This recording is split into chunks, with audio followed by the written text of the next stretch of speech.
Hi everyone, welcome to Research MD. This is Dr. Pramil. I work as a program director and a chief medical officer, also an associate professor of medicine.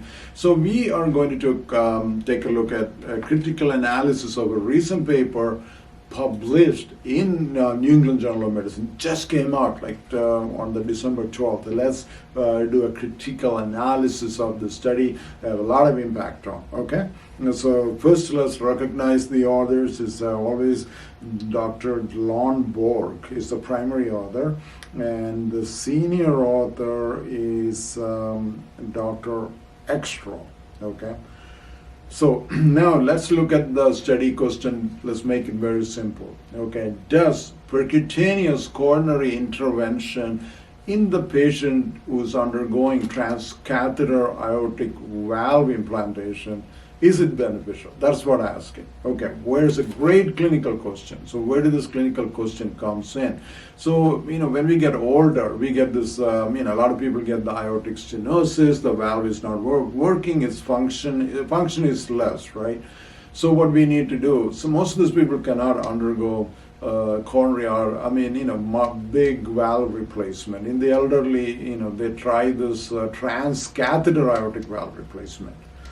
Now, there is a link between aortic stenosis and coronary artery disease. The studies have shown 15 to 80% of the people, if you have aortic stenosis, you're going to have coronary artery disease. That's well known. So, but the clinical question is important in this patient. So if somebody is doing a transcatheter aortic valve replacement, should they undergo a coronary artery catheterization to look at any lesions and stent it? That's the main question on this, okay? So the population is a multi-center national study. I think they used around 12 centers, and the participant, around 445 patients. They met the criteria, they did, okay, now intervention. What is the intervention? Everybody underwent in one group PCI, the other one was conservative. That is the main thing we need to know. Now, everything we need to have an outcome. What is the outcome? The main outcome, the study is powered to see this outcome, composite. That means they took 3 or 4 things together and said, that's the outcome we're looking for. So death from any cause, MI, urgent revascularization, they put it together, said that's the composite outcome we're going to look at. Let's look at the statistical analysis. They used it's a well-designed randomized control study. They have Cox proportional hazards model. They probably have just, I don't know which variables they adjust. I'm pretty sure they adjusted for a lot of covariable. They did a Kaplan-Meier survival curve and see what happened and all that. They did follow these people for 2 years, okay? Again, the follow-up is very important, 2-year follow-up. When you look at the results, what is the primary finding? In the PCI, the people who underwent percutaneous coronary intervention, 26% had a composite cardiac event. Either they died or they have MI, they have revascularization. Remember the 3 things they kind of put together. When you look at the conservative group who did not go, 36% went up. So big difference. They had a statistical test, and it was 0.71% of the people.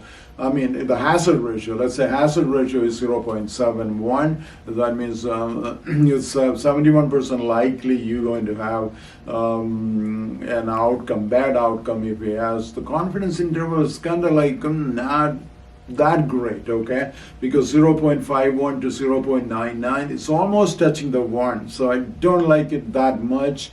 But again, the p-value is 0.04, statistically significant. The next thing is we need to know number needed to treat. How many people we need to get the benefit? What's the formula? Everyone need to know that 1 by absolute risk reduction, 1 divided by, you take the difference in the one group is 26%, the other group is 36%. So eventually come back 1 divided by 0.10. That means 1 in 10 patients get benefits, my friend. So it's a great outcome and all of that too. So what are the other significant findings in this study? Now, remember, they're not statistically significant, but you still need to know So the study was not powered to find all of that, but people need to know. So that's why I put it up there. More people died in the conservative group who did not get the PCI. There are more MI in the conservative group, okay? More people had urgent and non-urgent revascularization in the conservative group. A lot of bad things happening in the conservative group. That's what we need to know. And the other thing which I don't like is the PCI group had 28% of a bleeding event. It's kind of scary, right? When you underwent a PCI, what caused bleeding? I don't know. Are they on blood thinners before? That's all kind of like confusing to me. But again, that's kind of a little bit scary. I don't want if you have 100 people, 28 of them have a bleeding event, do you want that? No way, okay? Let's look at the strength of the study, multi-center international study done in Europe. It's pretty good, well-designed, randomized control, robust statistical method, more females in the study. A lot of times I see they ignore the females because females have more coronary artery disease and then die. The authors did take the effort to bring them in. And if you look at it's a great clinical question, right? I don't know why they did not ask this before. It's a great clinical question. Now let's look at the weakness of the study, right? I think the main thing is the people who are doing this procedure, I don't know how competent they are, right? It's like, let's say if you need to go to have a procedure done, what's the first thing you're going to find? What's the first thing you should ask? You should ask, what is the surgeon, right? How do you measure a surgeon or interventional people, their competence, right? You need to know how many of them have done the procedure. If some surgeon is doing 1,000 procedure or 2,000, they can be so good, right? So we don't know the training. If somebody is only done 100, their outcome might be different. So that is kind of scaring me a little bit. Multiple centers. There's some statistical study. Anytime you have to look at the statistical study to look at the inter-center variability. I didn't see that people do it out here.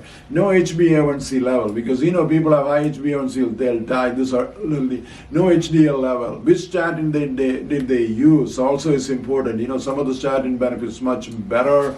And the BMI is kind of they're healthy people. I don't know. In the US, our average BMI is over 29 or something like that, right? In the obesity is a big problem. This may be healthy people. Alcohol use not mentioned here. And then death from any cause. Come on. That's I never liked it, right? What does it mean by death by any cause? You can walk on the street and hit by a car and die, and this people is going to say, the PCI did that, they did, or they did not get a PCI. Come on, please, don't do that. I don't think we need to know why these people die. Is it a good question to ask? I'm asking you, when you do that, I don't like it, but every study I see, I've seen that before. And the more people had MI in history in the cabbage in the conservative group, we look at both groups, not balanced, because sometimes what they do when you look at to balance, they do a statistical study. When the small numbers, there are always going to be no difference when you do any kind of statistical point.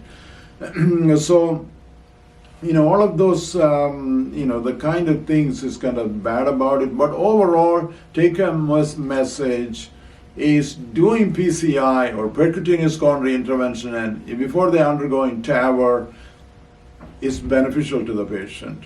Okay, that is no question, because the studies have done, 10 to 80% of those people already have coronary artery disease. So why don't we just look at it when they do that? Why is it, it's not a rocket science we have to be doing this. If they do let's say an aortic valve replacement, of course, everybody, they'll do a cardiac catheterization. When you do that, 30% have a coronary artery disease. So please, when they do a TAVR or transcatheter aortic valve replacement, my friends, it's better to go and do a PCI. Find out what's going on, okay? It's not, I